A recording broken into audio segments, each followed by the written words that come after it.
साल 1994, 6 दिसंबर। मुंबई के चेंबूर इलाके की एक साधारण सी बिल्डिंग में एक बच्चे का जन्म होता है। नाम रखा जाता है श्रेयस संतोष अय्यर। पिता संतोष अय्यर मूल रूप से केरल के त्रिशूर के, मां रोहिणी कर्नाटक की तटीय बेल्ट से, लेकिन दोनों की जिंदगी अब पूरी तरह मुंबई की लोकल ट्रेनों, ट्रैफिक और मिडिल क्लास भाग दौड़ में बस चुकी थी। घर का माहौल साउथ इंडियन रूट्स और मुंबई की तेज रफ्तार का मिक्स था। टीवी पर जब भी क्रिकेट आता, पिता की आंखों में अलग चमक दिखती। उन्हें खेल पसंद था, लेकिन प्रोफेशनल लेवल तक नहीं पहुंच पाए। बेटे के आने के बाद उन्होंने मन ही मन सोचा, अगर इसे भी क्रिकेट पसंद आया तो मैं इसे वहीं तक ले जाऊंगा जहां तक खुद नहीं जा पाया। चेंबूर की सोसाइटी में अक्सर टेनिस बॉल के मैच चलते। नीचे से किसी बच्चे की आवाज आती, श्रेयस चल न मैच खेलने। और छोटा सा लड़का, जो शायद अभी होमवर्क पूरा भी न किया हो, बैट उठाकर भाग जाता। टेनिस बॉल क्रिकेट में उसकी सबसे बड़ी पहचान थी निडर बल्लेबाजी।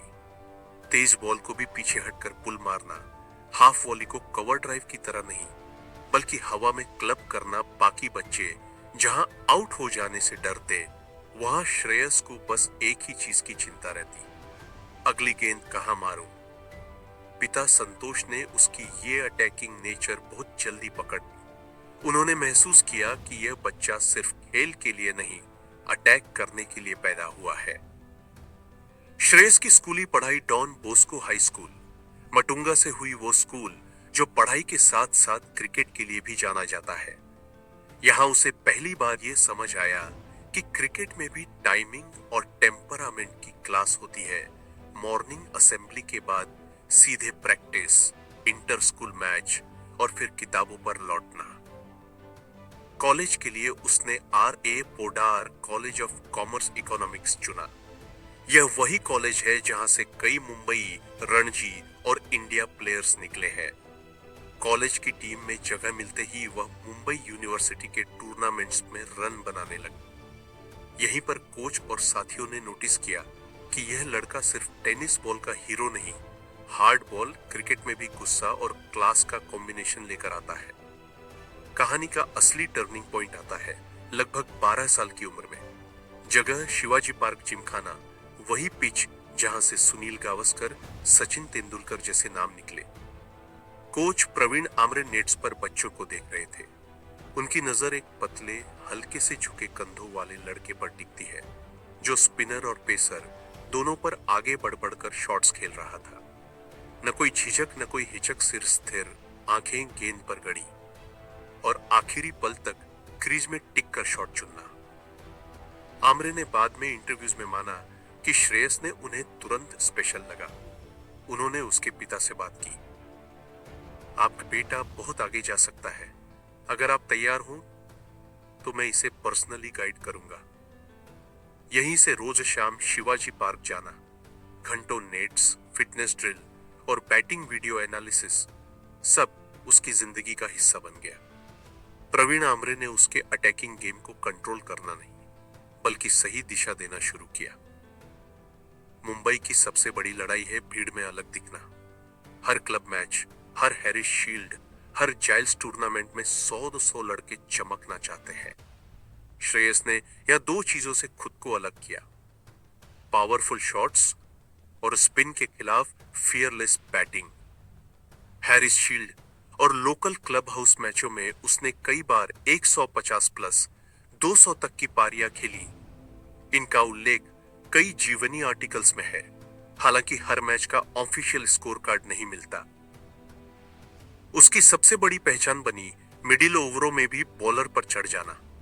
जहां बाकी बैट्समैन सोचे बिना डिफेंस में चले जाते, वहां वह डाउन द ट्रैक आकर लॉन्ग ओन्नन के ऊपर से छक्का मार देता। यह अप्रोच आगे चलकर उसकी इंडिया और IPL पहचान का भी हिस्सा बना।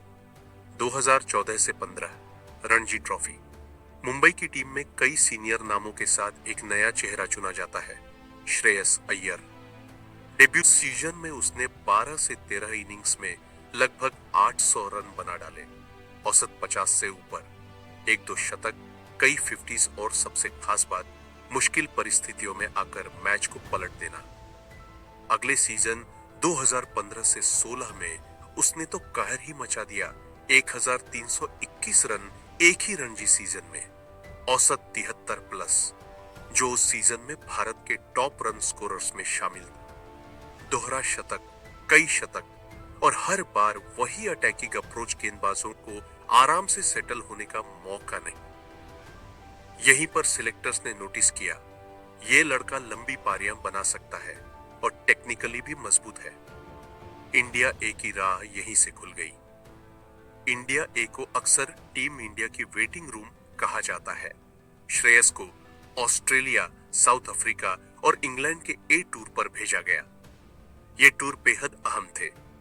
Bouncer friendly pitch, seam movement और विदेशी कंडीशन में स्लिप कैचर्स की लाइन लगी। उन्होंने यहां भी शतक और कई 50s लगाई। इससे दो चीजें क्लियर हो गई।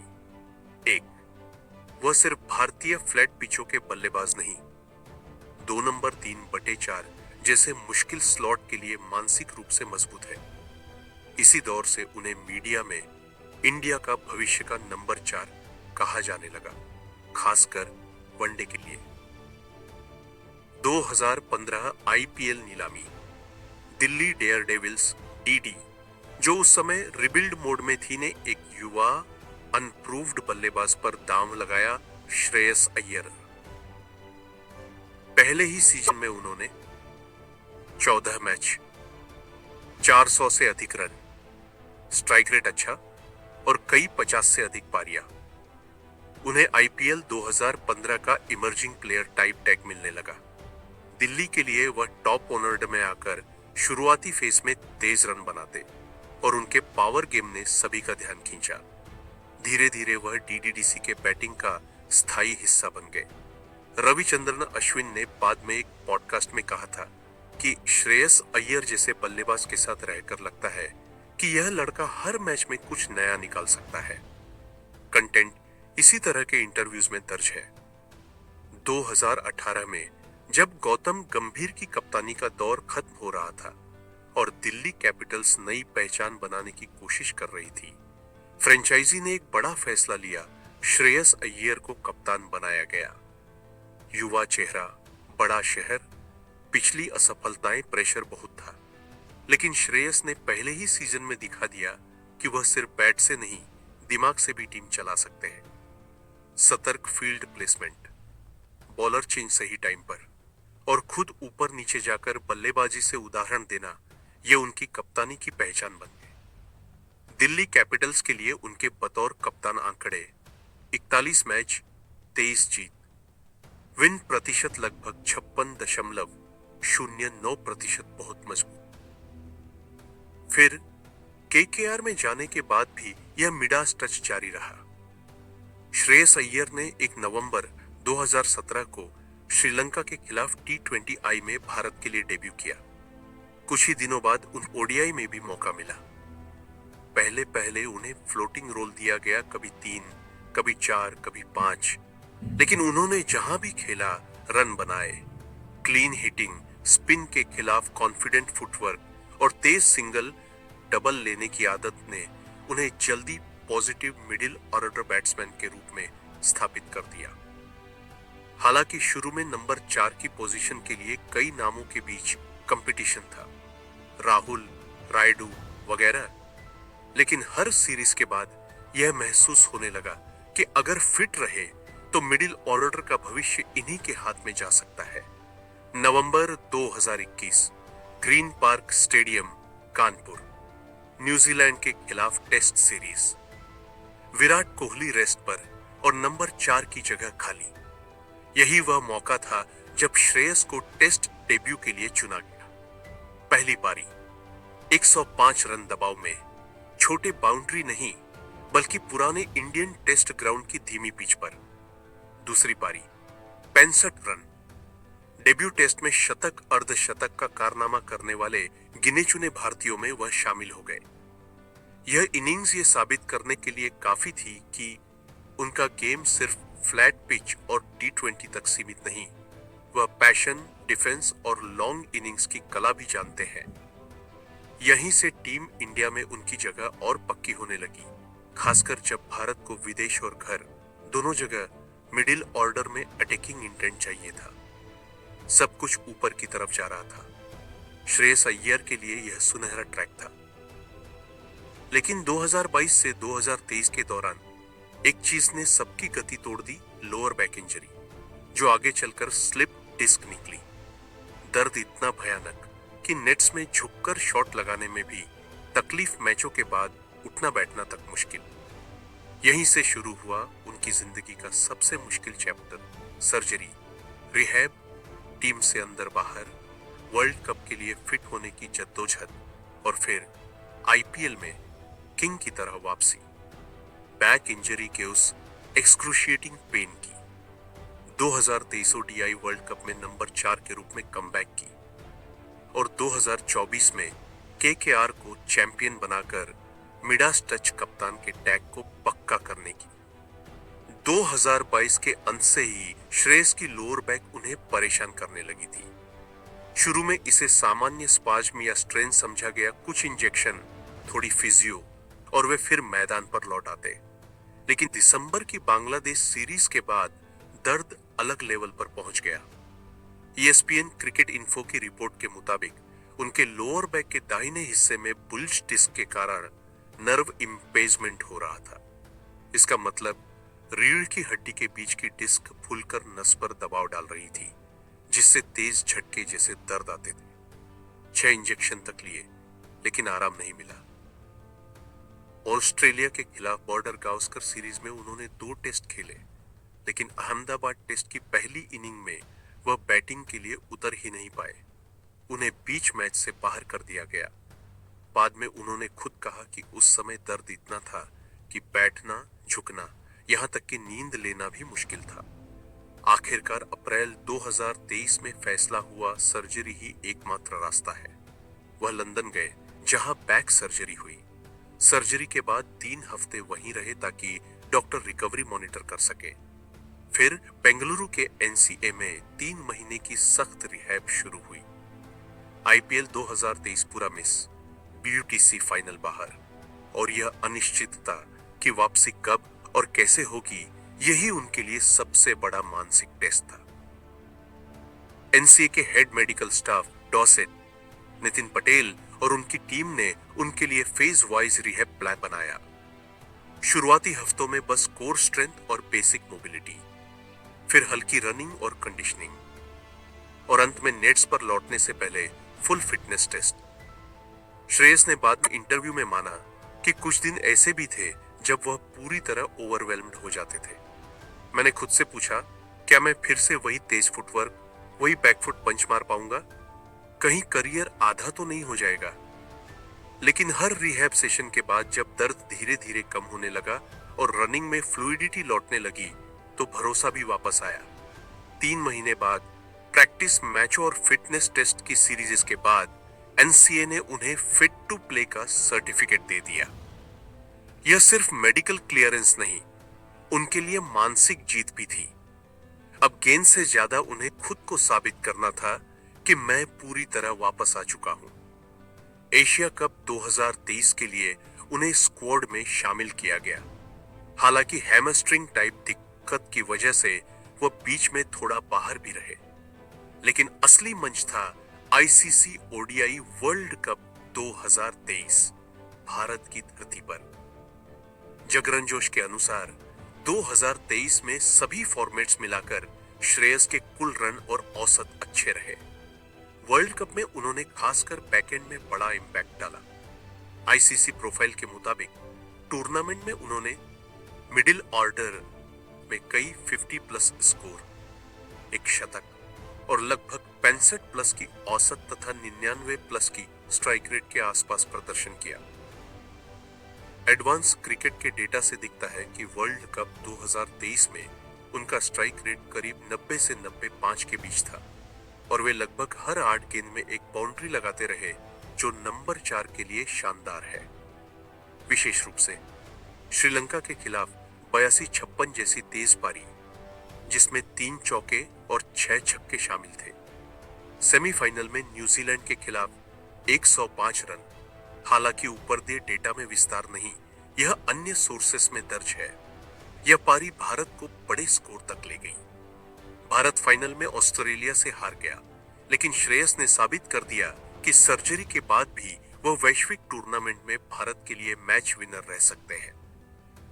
2023 का पूरा आईपीएल मिस करने के बाद 2024 में वे पूरी तरह फिट होकर कोलकाता नाइट राइडर्स केकेआर के कप्तान के रूप में लौटे।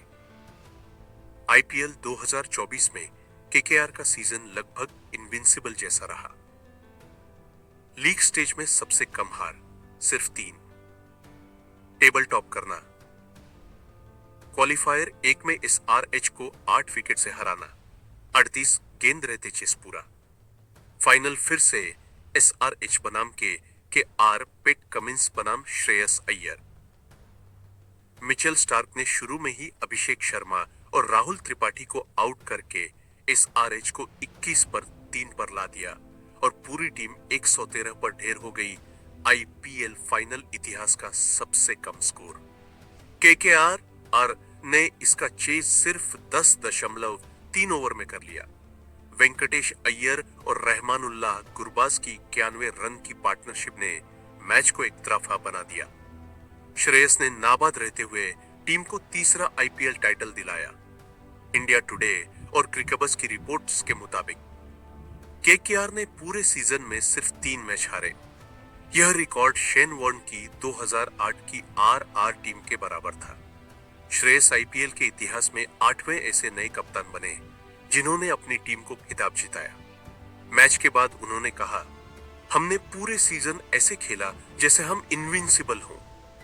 यह बयान सिर्फ कॉन्फिडेंस नहीं, उस प्लानिंग और फोकस का नतीजा था जो उन्होंने इंजरी से लौटने के बाद टीम में डाला था। Cricket.one और आईपीएल की ऑफिशियल साइट के डेटा के मुताबिक 2025 तक कुल 71 आईपीएल मैचों में कप्तानी, 40 जीत, लगभग 56 से 57% विन प्रतिशत। दिल्ली कैपिटल्स के लिए 41 मैच में 23 जीत, 56.09%। केकेआर के लिए 2024 तक 30 मैच में 17 जीत, 56.70%।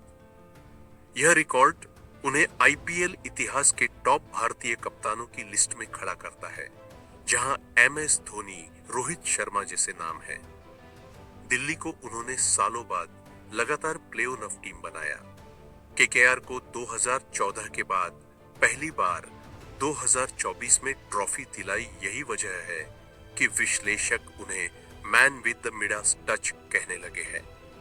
बैक सर्जरी के बाद 2023 वर्ल्ड कप में अच्छा प्रदर्शन करने के बावजूद 2024 से 25 में श्रेयस की इंडिया टीम में स्थिति एकदम फिक्स्ड नहीं रही, क्योंकि मिडिल ऑर्डर में शुभमन गिल, सूर्या, राहुल युवा खिलाड़ियों की एंड फिटनेस मैनेजमेंट और फॉर्म के उतार चढ़ाव। फिर भी बीसीसीआई प्रोफाइल और क्रिकबज़ दिखाते हैं कि ओडीआई में उनका औसत 45 के आसपास, स्ट्राइक रेट 95 के आसपास है, टेस्ट में भी औसत 40 के आसपास है, कुछ शतक और कई 50s के साथ। T20I में ज्यादा मौके नहीं मिले, लेकिन आईपीएल में केकेआर के लिए उनकी बल्लेबाजी और कप्तानी दोनों दिखाते हैं कि वे अब भी इंडिया की वर्ल्ड T20 टीम में मिडिल ऑर्डर फिनिशर कप्तान ऑप्शन के तौर पर प्रासंगिक है। श्रेयस की बैटिंग फिलॉसफी को 3 शब्दों में समेटा जा सकता है, फियरलेस, पॉजिटिव, पर प्लान्ड। वह मिडिल ओवर्स में स्पिनर्स पर कदमों का जमकर इस्तेमाल करते हैं। Long on and long on off के ऊपर से 6 उनका सिग्नेचर शॉट है। शॉर्ट बॉल पर पुल और फ्लिक से square leg mid wicket zone target करना उन्हें रनर बॉल से ऊपर ले जाता है। एडवांस क्रिकेट के अनुसार ओडीआई में वे हर 10.3 गेंद पर चौका और हर 38 गेंद पर छक्का मारते हैं। T20 में यह फ्रीक्वेंसी और तेज है हर 9 गेंद पर चौका, हर 18 गेंद पर छक्का। यानी वह एंकर नहीं, इंजन है जो पारी को आगे धकेलता है, सिर्फ टिकाए नहीं रखता। ऑफ फील्ड श्रेयस अय्यर अपने स्टाइल और सोशल मीडिया प्रेजेंस के लिए जाने जाते हैं। इंस्टाग्राम पर फैशनेबल शूट्स, डांस रील्स और टीममेट्स के साथ फनी कंटेंट, ये सब उन्हें जेन सी का फेवरेट बनाते हैं। लेकिन उनके करीबी और इंटरव्यूज बताते हैं कि यह सिर्फ बाहरी लेयर है। असली श्रेयस वह है जो लंदन के अस्पताल में सर्जरी के बाद अकेले कमरे में बैठकर सोचे, क्या मैं वापस आ पाऊंगा?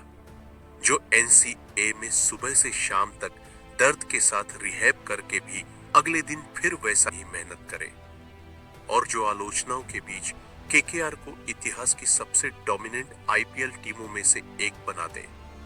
उनके लिए यह सफर सिर्फ क्रिकेट नहीं, खुद से लड़ाई भी है, अपने शरीर से, अपने डर से और उस आवाज से जो कहती है अब बस, बहुत हो गया। हर बार वह उस आवाज को शांत करके फिर से मैदान पर लौटे है।